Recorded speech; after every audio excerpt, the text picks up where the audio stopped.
साहेब सभा पार पडलेली आहे। कालच मोदींची सभा झाली, त्यांनी धार्मिक विषयावरती भाष्य केलं। इंडिया आघाडी ही पाकिस्तानशी संलग्न आहे असं देखील बोलले, कसं पाहता? मुंबईतला प्रचार ज्यावेळेस सुरुवात होईल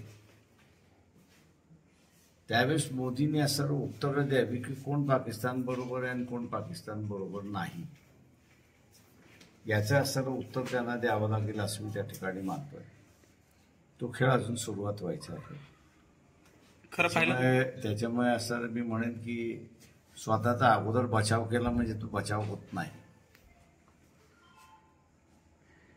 खरं पाहिलं तर आता तुमचं भाषण झालं, त्यामध्ये तुम्ही राजनाथ सिंहांची भेट शरद पवारांनी घेतली असं म्हटलं, फोन केला, टेलिफोन, त्यांनी खुलासा करावा, काय बोललं हे देखील सांगावं ना।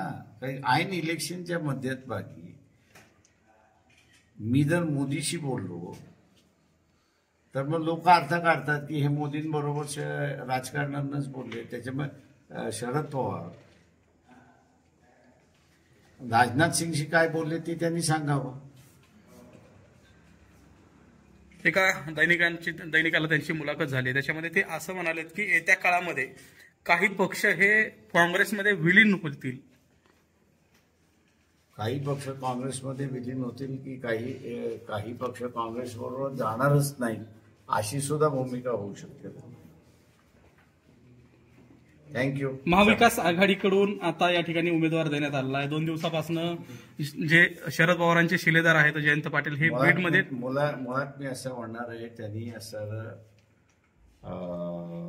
औरंगजेबच्या मजारवरती आम्ही असं चादर घालायला गेलो आणि त्याच्यानंतर असताना एक नॅरेटिव्ह त्याही वेळ सुरुवात झाली होती की संभाजी महाराजांचा तो छळ झाला, त्याला औरंगजेब जबाबदार होते।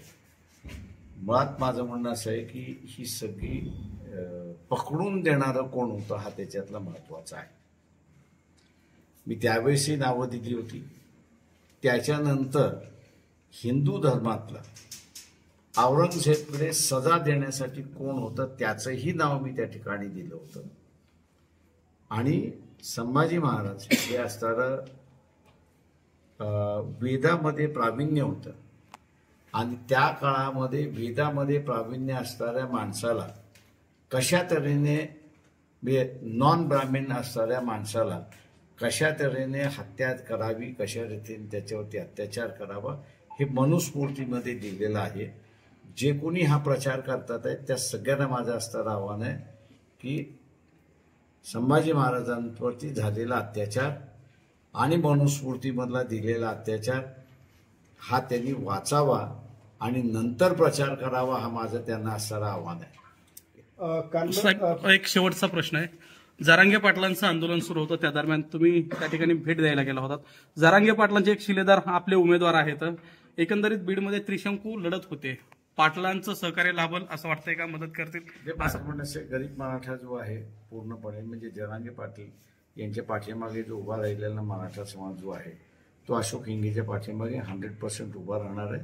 आणि त्याचं कारण असं आहे की NCPचे जे उमेदवार आहेत ते मिळालेल्या आरक्षणाच्या बिळाच्या बाजूने उभे राहतील याची गॅरंटी नाही, पण अशोक हिंगे त्या आंदोलनामध्ये सहभागी असल्यामुळे ते गॅरंटेडली त्या बिळाच्या बाजूने उभे राहतील याची शाश्वती गरीब मराठा समाजाला आहे आणि त्याच्यामुळे तो पूर्णपणे अशोक हिंगेंना मतदान देईल अशी परिस्थिती आहे। काल पंतप्रधानांनी सांगितलं की जे आरक्षण जे आहे की SC STचं कसल्याही प्रकारचा धक्का लागणार नाही, मात्र सोशल मीडियावर मात्र मोठ्या प्रमाणामध्ये काही खासदार सुद्धा बोलतात जोपर्यंत माझ्या जीवात जीव आहे तोपर्यंत म्हणणं असं आहे की चोराच्या मनामध्ये चांदणा, घटना बदलणार म्हटल्यानंतर आरक्षण जाणार हे सगळ्यांनाच माहिती आहे।